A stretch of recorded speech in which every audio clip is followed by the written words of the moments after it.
What's up, Trap? How you guys doing? This is going to be Big Brother Sunday night. Who is going to be nominated for the second eviction? So Memphis won. We left off with Memphis winning. Had a household, and immediately David is like, I know he's going to pick me. Me and him have not clicked. We have not vibed. You know, I can't get a read on Memphis, so I already feel like there's going to be a target heading my way. Now, I'm going to tell you what I'm loving. Now, I don't always love the twists and turns in the Big Brother house, but I am loving this VIP room because it is adding a different level of strategy, and it is also screwing up these head of households. It screwed Cody up last week, and it screwed Memphis up this week. So let's talk about it a little bit. Now, the first thing is the have-nots. They have a little twist on this have and have-not situation. So the have-nots get to pick who they want to take their place for the next week. And so Memphis, who was a have-not last week, immediately picks David. David was like, yep, see, told it. I knew it. I felt it. Then we had Kesar got chosen. That's not a word. Chosen. Nicole F volunteered, and Christmas was chosen. So those are our have-nots for the week. Now, Big Brother. Are we going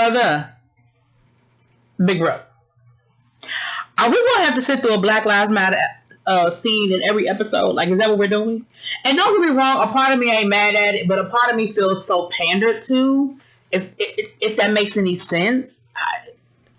But this week's episode of Black Lives Matter via Big Brother style, we had Devon and Bailey speaking on being brown-skinned girls and the discrimination they faced and the different things that happened to them. And Bailey, Devon got very emotional about being bullied as a kid and some of the names that she was called, and how she learned how to accept her melanin and accept the skin that she was in.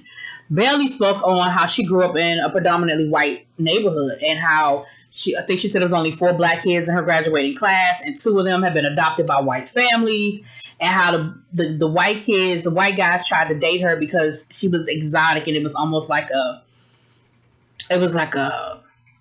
the word I want to look for? Like a prize or something. That's not the word I'm looking for, but that's what I got right now. And so I think it was definitely a learning moment. I think those are the types of conversations that do need to be had. But I'm just wondering how forced they are and how genuine they are. But again, if someone is learning, then who am I to criticize? If somebody's learning, I'm happy they're learning. But just tell me in the comments if you felt a little pandered to in that moment. But maybe it was just me. And if I'm being sensitive, y'all tell me I'm being sensitive. But in that moment, I was just like, because, last week we had the whole Kesar, I don't want my kids growing up in this world. Like, yeah, anyway.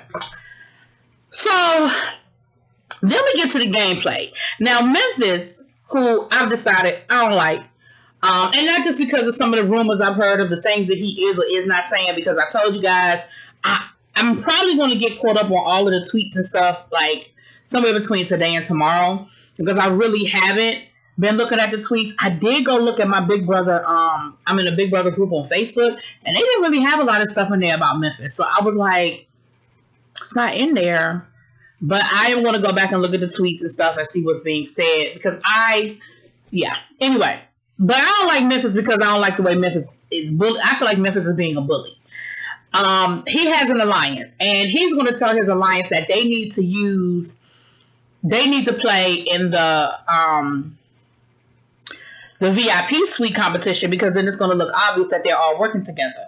But one, that's not fucking true, because last week only 2 people played in the competition, and they have 1 more week to play in the competition. So people wouldn't necessarily automatically assume, if everybody who doesn't play in the competition must be working with Memphis. No, they didn't assume that last week. Like, only 2 people played last week. Nobody assumed that the rest of the house was in one big alliance against Janelle and Kesar. Like, that's crazy. So that's number one. And what's funny is it actually is not a bad strategy if it wasn't so transparent. Everybody saw right through it, because everybody, and I do mean everybody, including the people who did decide to play, they saw what the fuck you was doing, Memphis. They not stupid. They were like, so we all use up. Who's this? Oh, so we all use up our, because you can only play once. Janelle and Kaysar already can't play again. So we all use up our VIP save so that we don't look like we're in an alliance with you in a week that we're safe. So that next week we are exposed and you're safe. Yeah, I don't think that's going to happen. And it was funny because everybody in his alliance said the same thing. Danielle was like, the hell? Danielle was like, I'm not playing in that competition.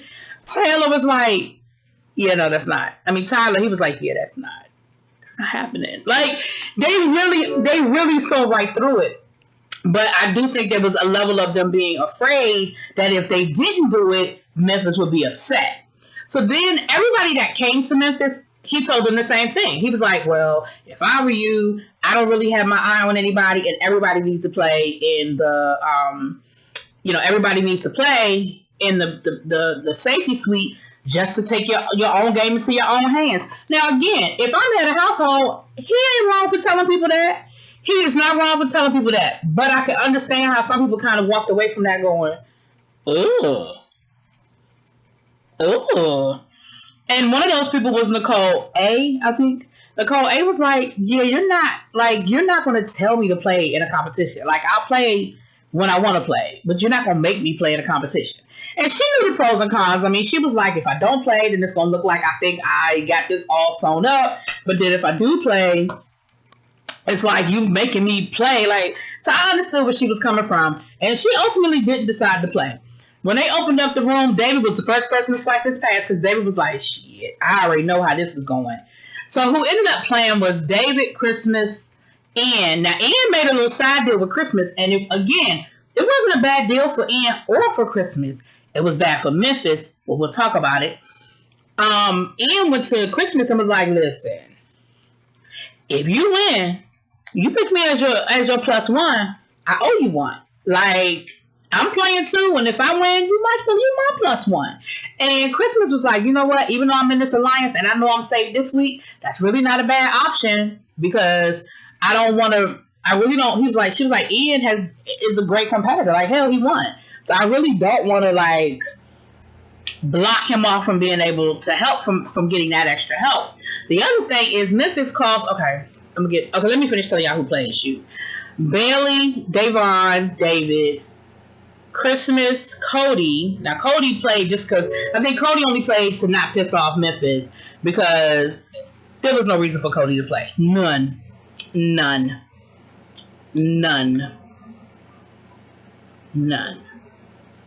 Anyway, because Cody, you have blood on your hands, and you really should have saved that opportunity to play next week. Because what if Janelle or Kaysar go up? Janelle really wanted to save Keisha. She just didn't have the votes, and Janelle knew you were gonna put her on the block. She just wanted to save. Like, that really wasn't a smart move, Cody. But whatever, child. Whatever. Anyway. Who else? Did I miss somebody? I feel like I'm missing somebody. Oh, no, she didn't play either. Yeah, Nicole was like, Nicole A was like, yeah, I'm not playing. That's stupid. Kevin played. Now, Kevin, that was a good move, Kevin. That was a good move. Kevin was a good move. Davon and Bailey, all of those were good moves. David, obviously, all of those were good moves. So anyway, so they go to play, and the game is actually... It's one of those games where they have the drinks and you have to balance the tables. They have the table on the ball and they have to balance the table and all that good stuff. You have to, clock your time. Now, honestly, those times were shocking the hell out of me because I felt like that's something that would have took me a long time to do. Like, the first person I got clocked was Davon, and hers was at 8 minutes and some change. And in my mind, I'm thinking, oh, okay, that's pretty good. Okay, 8 minutes. Cool. And then the second person was Bailey, and Bailey was like at 2 minutes and 44 seconds. I said, well, shit. I said, well, Davon, what the hell? Then I was like, Davon, what the hell are you doing? Like, how did it take you 6 minutes longer than it took Bailey? Like, what is wrong with you? Then the next person was Christmas, and hers was like 1 minute and 28 seconds. I said, oh, hell no. I said, somebody must not have hit the start button, because how in the hell Christmas a minute and 28 seconds? So again, I say, Davon, girl, what was you doing? What was you doing, girl? But Davon was using her feet and everything else, child. I don't know, Davon had a whole lot going on. But all of the after Davon, child, all the times hovered around 2 minutes in that area. I think I didn't write down all the times, but Bailey did really well. Like, for her to be at 2 minutes and some change, she was right in the range. So Christmas won, and obviously Christmas picks Ian. Well, Memphis is not happy about her picking Ian. And she goes to talk to him, and he's irritated. Like, he keeps his cool. He doesn't blow up at her. He doesn't tip his hand to it. But he absolutely was upset by it. And even Cody was like, why would she pick Ian? Like, that totally threw us off. Because, see, they wanted to put Ian on the block. And as a Big Brother player, I'm not even mad at them for taking a swing. Because Ian is a good player. And Ian knows he knows the power of conversation. And he knows how to convince people. And he knows how to get people to do what he wants them to do. He don't have to win all the competitions. He's not your threat as far as competitions. Generally speaking, I mean, he's won some. That's not what I'm saying. But his bigger threat is his social game, as far as that's concerned. So I don't think they were wrong for wanting to put Ian up on the block. And Christmas wasn't wrong for making the move that she made. Now Memphis want to add to it. Yeah, I want to get revenge for my boy Dan, because, you know, he beat Dan out the second time around, and I guess I'm not going to be able to get my revenge this time around. And I was like, child, boy, Dan ain't think about none of y'all. Okay. So then we get to nominations. And he ends up nominating David and Nicole F, right? Or Nicole A. Yeah, I'm getting the A's and the F's mixed up. The Nicole with the red hair and the glasses, and the used to be the teacher. Because somebody in the comments is going to say I had the wrong Nicole. Y'all know who I'm talking about. The Nicole with the glasses, with the red hair, I guess reddish, brownish hair. That was the school teacher that now does the podcasting. Not the Nicole that won already, okay? And David. Now, his explanation for nominating David was, well, you're a rookie, you're going to have to show and prove, you haven't won any comps, you haven't really shown us anything, and you got to prove that you deserve to be here. Nicole, it was sort of like, well, I told you to play in the competition and you chose not to, so, oh, well, here it is. Like, you're going to get what you deserve. And like I said, to me, that's some bully shit. That's some bully shit. But from his perspective as an HOH, I kind of understand. You know what I'm saying?